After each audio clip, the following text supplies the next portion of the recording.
Welcome to Afrikaans, the easy, simple and interesting way.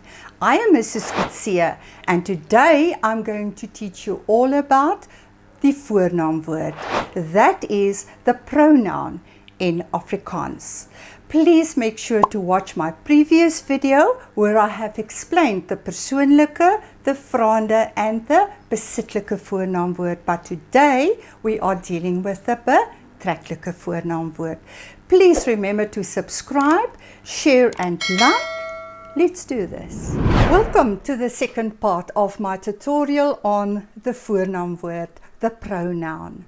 Now, I have explained in my previous tutorial about the persoonlike voornaamwoord, the besitlike voornaamwoord and the vraande voornaamwoord. Please go and watch the video. It is linked in the description box.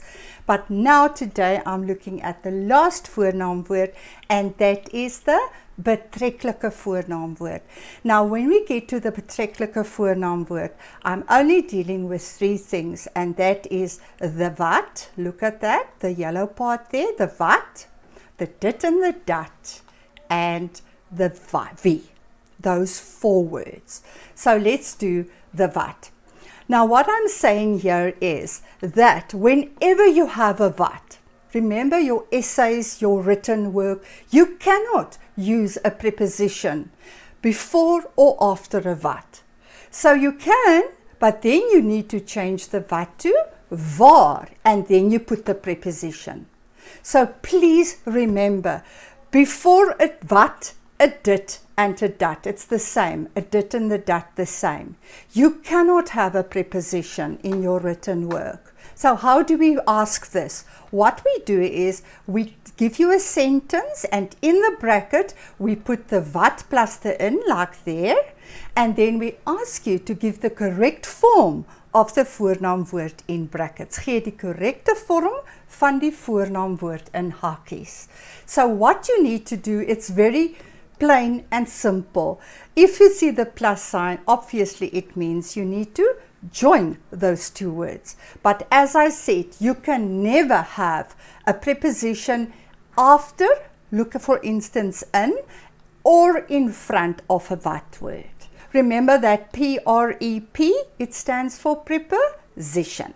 So what you do is when you have a preposition next to a wat word and you have to give the correct form, you change the wat to waar and then the preposition. And it's as easy as that.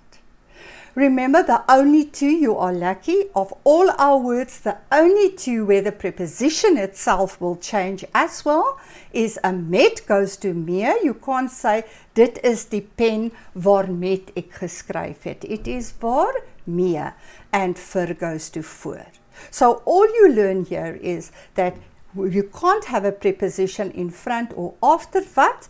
If you want to use one, you need to change the wat to waar and then the preposition.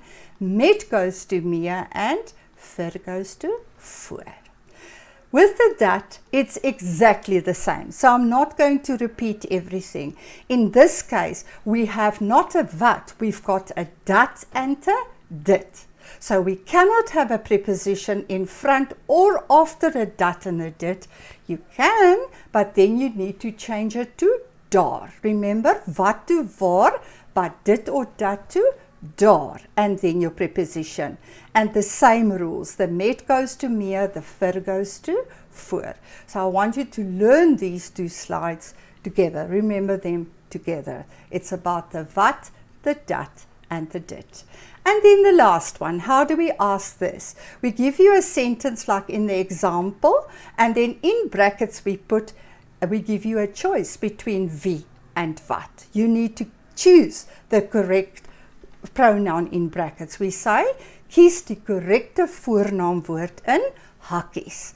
So, this is so simple. Look at the word in front of your bracket. That will tell you which one it is.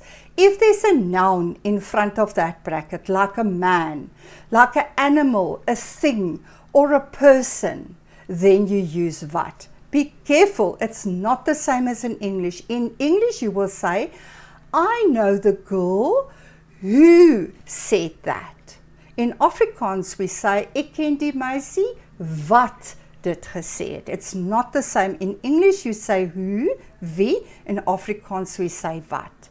So if that is a noun or a pronoun, something you can see or touch, you take wat, and otherwise it will be a preposition. It will be one of the two. If it's a preposition, something you cannot see or touch, you will use wie. And it is as easy as that. I hope that you've enjoyed my tutorial, and please make sure to watch the first one on the other 3 pronouns. And remember, as always, shift your learning.